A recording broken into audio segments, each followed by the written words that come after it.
Florida has been rated as the second highest in terms of pedestrian deaths in the nation. And St. Johns County isn't immune from those risks. Amy Cherry reports. Assistant County Attorney Bradley Boltice. We have experienced a number of crashes. Last year, 86 crashes and 7 fatalities, and I think we've all seen news reports of additional pedestrian crashes and fatalities just in the first 3 months of this year. At this week's St. Johns County Commission meeting, Boltice outlines a new ordinance that aims to make the roads safer. We cannot have physical interactions between folks while they're in their car, still in the traveling lanes, and not properly and legally parked, and with pedestrians, because that creates conflicts and distractions. The second specific prohibition is the stopping, standing, sitting, or remaining within a median after you've had at least 2 opportunities to cross the lanes of traffic in accordance with the traffic and safety laws. The public voiced their thoughts on the ordinance. We're really dealing with panhandling, I think. We're just not going to use that term. What if your campaigns with a sign? We have a gentleman who rides his bicycle with big American flags up and down US 1 and cleans up the trash. And I do have another instance of a young man who stands at an intersection with a bullhorn and preaches about Jesus. So I just wondered about those 2 instances. Boltice responded to their concerns. In terms of campaigning within the right-of-way, like on the sidewalk with the signs, that doesn't address that at all. And we're not addressing the gentleman who is riding his bike holding a sign, as long as he's obeying all other traffic laws. The sheriff's office would enforce the measure. A first violation would lead to a civil citation. Second violations could be prosecuted as a misdemeanor, punishable by up to a $500 fine and or 60 days in prison. With St. Augustine's local morning news, I'm Amy Cherry. This local news is a service of your hometown Toyota dealer, Beaver Toyota US 1 St. Augustine, here to wow you.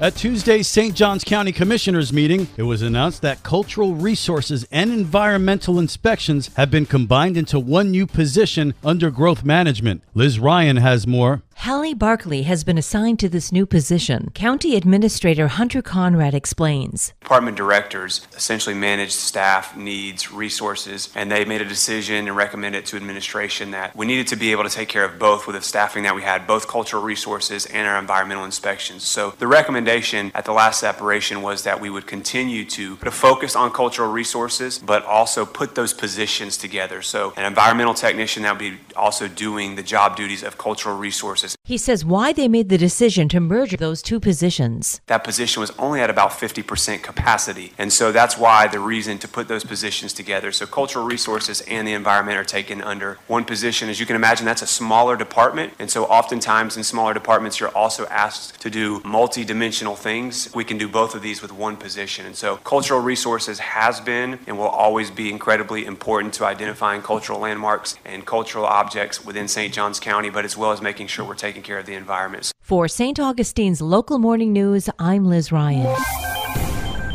St. Augustine's Easter Parade is Saturday, and you can expect road closures and delays. St. Augustine Mobility Manager Xavier Pellisier says plan for detours around the parade route. The Easter Parade will be starting at 9 o'clock, but probably around 8:30, a lot of the roads will be closing, and so some of the traffic congestion and stuff will start happening around the downtown area. If you want to come downtown, sometimes our parking garage fills up. While the parade's going on, though, you will only be able to access the parking garage from US 1. The free park and ride shuttle will be running extended hours from 8 a.m. until 10 p.m. We have 3 parking lots that are out on the periphery of town. The closest one in, it's at the intersection of US 1 and King Street. 2 other locations on the north end of town is 301 San Marco Avenue, and then we have a 3rd lot that's at the St. Johns County Health Department, which is at 200 San Sebastian View. They bring you downtown to our Visitor Information Center parking garage vicinity. That's within just a very short few steps from the parade. Visit citystaug.com/shuttle for more information. For St. Augustine's Local Morning News, I'm Rich Petchke.